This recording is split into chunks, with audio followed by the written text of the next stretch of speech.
শিনকিউকো art অ্যাসোসিয়েশনের আয়োজনে টোকিওর metropolitan art মিউজিয়ামের ৩ নম্বর সিটিজেন গ্যালারিতে ২৮ সেপ্টেম্বর থেকে আন্তর্জাতিক চিত্রকলা প্রদর্শনী অনুষ্ঠিত হয়েছে।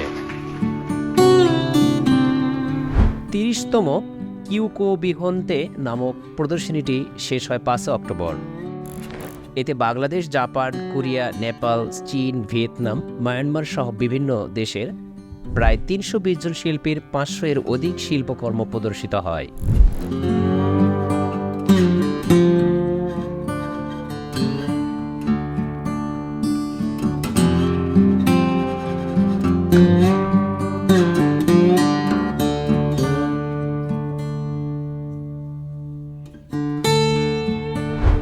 বাংলাদেশি শিল্পী জাহির হোসেন যৌথভাবে আন্তর্জাতিক সাংস্কৃতিক শান্তি পুরস্কার ও শিল্পী মোহাম্মদ সোলাইমান হোসেন সালমান বাংলাদেশ দূতাবাস টোকিওর পক্ষে সম্মানসূচক পুরস্কার গ্রহণ করেন। এছাড়াও বাংলাদেশের অংশগ্রহণকারী অন্য শিল্পীরা হলেন আবুল খায়ের, FR Bhutan, Mohammad Ashraful Alam Rana, doctor Azharul Islam, Bridget Gomez, কুয়াশা বিন্দু, শিল্পী অনুকূল চন্দ্র মজুমদার, এম মাইজউদ্দিন প্রমুখ। শিল্পী তাদাইসি সাকামোতোর সভাপতিত্বে ও শিল্পী কুশিদা সানের সঞ্চালনায় ৬ অক্টোবর টোকিওর অভিজাত গাজুজেন হোটেলে পুরস্কার বিতরণী ও সমাপনী অনুষ্ঠানটি অনুষ্ঠিত হয়।